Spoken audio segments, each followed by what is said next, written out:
Glam Girls, welcome back to my channel. It's Chelsea, where we talk about all things glam and all things girly. I'm a beauty enthusiast and consultant who loves to talk about everything dealing with beauty and makeup, and today I get to talk about one of my favorite brands, Mother Pat McGrath. And I know my review is crazy late, but it is because it took so long for this collection to arrive. So I do apologize for getting this video up later than the masses, but you know, I'm gonna have a little fun, show you all a few looks, and tell you my thoughts about this beautiful Pat McGrath x Bridgerton 2 collection. Thank you so much for spending some time with me today. I truly do appreciate it, and let's get right into this video. Now, I did do a review on the Bridgerton 1 collection, so I'll link that video for you if you would like to go and view it. I loved that collection, and that eyeshadow palette, I tore it up. Like, I used it so much more than I thought I would. So today I wanted to compare the two palettes, because why not? I mean, I think by now you know I love doing a good comparison. So when I saw the Bridgerton 2 palette, I was just like, let's take a look and see how they do compare. Now, I did do a full additional look with the Bridgerton 2 palette because there were some shades that I just had to use. So I'll show the B-roll of that look while I'm giving you some details of this Bridgerton 2 palette. So this palette is specifically called the Belle of the Ball eyeshadow palette. And for the record, I have not gotten all the way through Bridgerton 2, but I am working my way through. And so far, I'm enjoying it. Tell me your thoughts if you're actually watching the series or you've watched it. Let me know what you think, because I've heard some people say that they've liked that the Bridgerton first season was better than the second season, but I'm liking the second season more than I thought I would, so that is always good. Okay, so just like the first one, this palette does retail for $65. We get 6 shades in this palette, and this collection is now sold at Sephora, so you can get it there or on the Pat McGrath website. We have in this palette a romantic limited edition eyeshadow palette with 6 Bridgerton-inspired hues for swoon-worthy seduction. It says that we have shimmer, matte, satin, metallic, and sparkling astral formulas within this palette. And let's get into the swatches, because we definitely need to see how these do compare. So we have Refinement, which is a luminous pale rose gold. Forbidden Armor, velvety plum matte. Regency Romance, peony pink satin matte. Diamond's Desire, Golden Beige Diamond Sparkle Astral, Daring Dandy Pastel Aqua Metallic Shimmer, and then Forever Charmed Deepened Chartreuse Sparkle Astral. So these are the shades of this new palette, and I think they are stunning. I love both of the 2 astral shades, this one here and this one. This one right here though, that's why I had to do a separate look, because I was like, that eyeshadow must be in a look all by itself. I can't be doing no comparison between this and another one. So I loved the way this first eye look came out. I thought it was so beautiful. It was bold, it was daring and dramatic. I was also able to incorporate her new eye kohl. So I did pick up the Legendary Velvet eye kohl. And this one, I initially was just like, is this just like her regular black eye kohl? But it's thicker, like it's an actual eye kohl pencil. And from what I can see, this eye kohl is only sold on the Pat McGrath website, but I really like it. I like how, I'll swatch it like right here. I like how thick and black it is. It is a matte black, and it glides on the eye very smoothly. So I was able to apply this on my waterline, my tight line, no irritation. And it had pretty good staying power as well. But I loved being able to, if I could say, really fill in and do a line with a liner with it. It is deep, dark, black, chocolatey, and rich, and very smooth, very velvet-like in its texture. So I really did enjoy this with this first eye look. So then getting into the eye looks that you see on my eyes now, because when I did look at this new palette, I was like, there are some similar shades, and I know they're not identical, but I was like, can I get the same eye look? And, you know, is it really worth having both? So I do want to swatch the shades in the Bridgerton 1 palette that I do feel are similar to the ones in the Bridgerton 2 palette.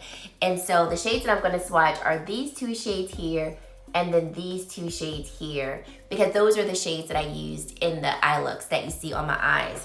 And I'll swatch them next to the shades in the Bridgerton 2 palette that I think are similar. So swatching this shade first, right here, since I put the eye kohl in front. And these two shades, although they look similar in the pan, there are differences. So the shade in the Bridgerton 1 palette is a little cooler in its tone than the shade in the Bridgerton 2 palette. And I noticed that when I actually put them on the eye, I was like, this shimmer looks a little warmer than this shimmer does here. And then in terms of this velvet matte shade here, I was like, they look very similar, but they actually show very differently on the eye and when swatching them. So the shade in the Bridgerton 1 palette is definitely more like eggplant purple, and I would say it's a little cooler in its tone than the shade in the Bridgerton 2 palette. This is definitely pulling more plum, and this looks more like eggplant with a cooler hue to it. And then these two shades I mixed on my eye because I was like, I think one would be too light, the other one might be too dark. So I'm gonna just mix them and swatch them next to the one shade in the Bridgerton 2 palette. This is both of the shades mixed. These two shades here mixed together pull more cool toned than the shade in the Bridgerton 2 palette. Although the tones are like, they look like they could be similar, but they definitely do pull a little cooler. And if you wanted to see this shade swatched or the two individual shades swatched by themselves, I'll do that too. Here's the lighter shade in the Bridgerton 1 palette, the deeper shade in the Bridgerton 1 palette. This is the shade in the Bridgerton 2 palette. So definitely, even swatching them individually, you can see that all three of the shades are different. This looks more like almost a cranberry. No, this looks almost like a more coral shade. This looks more cranberry, and this looks more like baby doll pink to me, if I had to describe them in my own words. So getting into the actual eye looks, I felt like, and I've already been showing B-roll, so you've already seen that, but I feel like the two eye looks actually came out similar, but you can see the differences. Even from the first two shades, those deep matte velvety shades, I immediately saw the difference between the two. And so I was very happy about that because, sometimes I don't mind brands repeating shades in a palette when like the overall theme is very overtly different. But, I didn't want to have like two very similar palettes with these two collections, and I don't think that we got that. So these two eye looks, like from a distance, I don't think you can tell a difference, but using the shades and looking at them side by side, I was happy that there were some differences, because then when you look at the whole color story of this palette, to me, this does look like a very different palette than the Bridgerton 1 palette. So I feel like if you have Bridgerton 1, you were interested in Bridgerton 2's palette, I think you could definitely get it and not repeat the shades that you do have, especially with that chartreuse shade. Like, oh my gosh, that is such a one and done eye look. I mean, completely one and done eye look. Okay, so then getting into her blush palette, I was most excited about this blush and highlight palette, because the formula of the blushes and the highlights are different. So the packaging is kind of bulky, but I do like it for the theme of the collection. Like, back in these times, like these regal times, like, I always think of like the plush powder puff and like the powder that like dissipates in the air when you're going to pat it all over the face. So although this may not be the best like traveling palette or maybe even the best storing palette, I like it for the theme. I think it would be great though, Mother, if you're watching this or if her team is watching this, like if you repackage this and put it in like the Pat McGrath packaging, that would be divine. That would be so divine. So this does retail for $60. You can purchase this from Sephora or the Pat McGrath website. And it says this is a cheek chic palette for Bridgerton Belles, starring 3 blushes and a highlighter. So it says that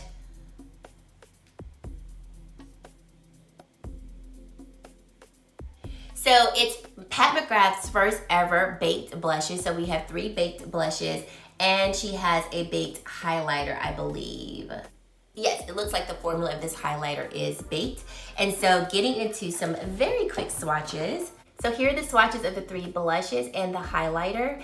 I love these shades of blushes that she chose for this collection. And this highlighter is definitely different. So the highlighter has some very distinctive like shimmer particles in them, but it is a very smooth formula. So it doesn't feel textured when you're like rubbing the highlight. Like you don't feel like chunks of glitter and shimmer, but you can build this up. Like when I first applied it on my face, it didn't look like I applied anything. And then I looked in the mirror and I was like, whoa. Okay, so this definitely can build up. And it does look, I feel it looks quite smooth on the cheeks. When I built it up in the demo, and I did add a lot, I felt like you could see more of the shimmer flex, but I also didn't feel like it looked tacky either, like just full on glitter on the face. So I actually like this formula. I saw a review, no, I saw a comment, I forgot from whose video it was, but one of the comments on the baked highlighter, the person said, this reminds me of the Fenty Beauty Diamond Balm, and I already have that, so I don't feel like I need this highlighter. And I don't think the formula is reminiscent of that. The Diamond Balm formula is definitely like almost glitter-like. When I say glitter-like, it's not textured like glitter, but it is textured. And a lot of times the Diamond Balms don't have a base tone to it. So when you apply it to the face, you're really applying just like that shimmer effect.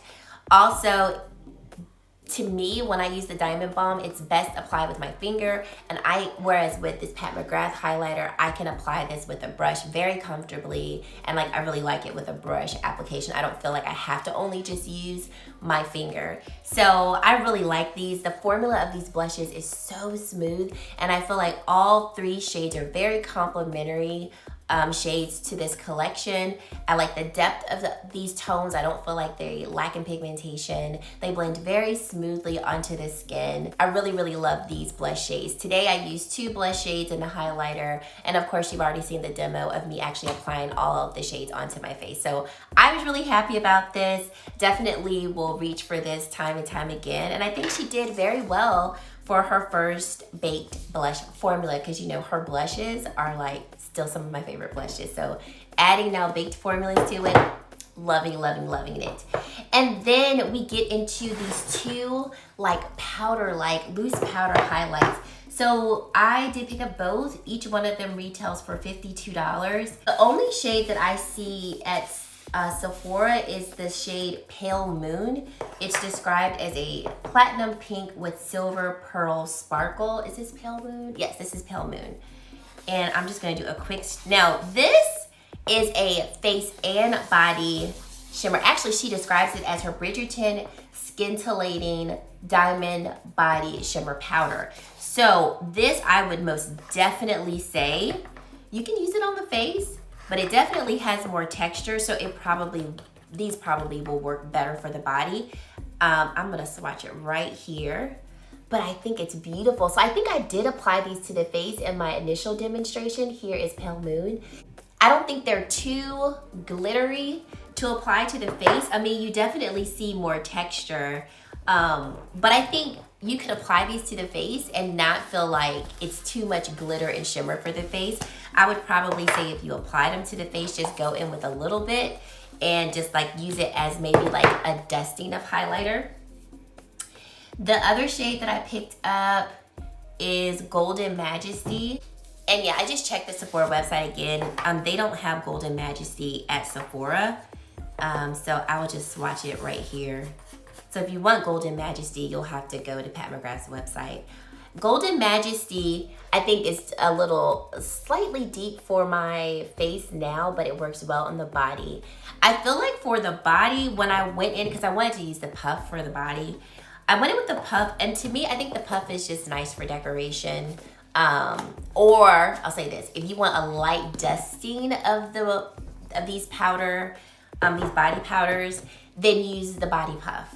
But I like for my shimmer to be very present. So I would just use a brush for like more pigmentation of the body shimmers on the body. Because when I used the brush for my face, I felt like I saw them so much more. So I would just say that if you want a light dusting of the body shimmers, use the puffs. The body shimmers I think are cute. I don't think that they are a necessity, especially both. But I think they're cute. I'm glad I have them because I do like to use body shimmer, especially in the summertime. So I'll use these, but I don't think it's like a must have, you know, if you're looking to purchase something from the collection, but you're just like, do I actually need them? I don't think you need them, but it is nice to have. And then lastly, I picked up one of the lipsticks. So this is the lipstick in Venetian Peach, and this is her Satin Allure lipstick. This reminds me of her Luxe Trance formula that she has gotten rid of, and I think the shade is so pretty. So I lined my lips, if you're interested. I lined my lips with the eSub Dual Lip Liner. This is in the shade called Plum, and I use the lighter shade right here to line my lips. And then I'll do a quick swatch of the actual lipstick. This is so, so pretty. So there is a swatch of the lipstick, and I really, really like the formula of it. It's very hydrating, feels very good on the lips. I think this retails for $38 like her other lipsticks. And the bow is so cute. So I really enjoyed this Bridgerton 2 collection. I would say my most favorite items of the collection would be the blush and highlighter palette, and then also the eyeshadow palette. I think if you had to narrow down and pick like maybe one or two products, I would say focus on these two products because those were the products that I enjoyed the most. And I feel like overall, like more people probably would maybe like the eyeshadow palette and or the blush and highlighter palette. The body shimmers, if you like body shimmer and you want one from Pat McGrath, I would definitely say pick it up. I also really did like the eye kohl too. I think this is really, really good. And I enjoyed the lipstick. So this was another hit collection for me from Pat McGrath. And I'm definitely looking forward to that new rose essence that she's coming out with. Are you going to be picking that up? Because I'm picking that up because it's Pat's first skincare product. And you know we got to try it over here. I just hope it doesn't take so long to get to me. So let me know your thoughts down below. What do you think of this collection? Do you have it? How did you like the looks that I created? What do you think of these new formulas that Pat has now come out with? Leave it all down in the comment section below. And if you've made it to this point in the video and you haven't yet to subscribe to my channel, I would love for you to consider subscribing and joining the Glam Girl Squad. And guys, that is it. Thank you so much for watching, and I really hope to see you in my very next video. Bye guys.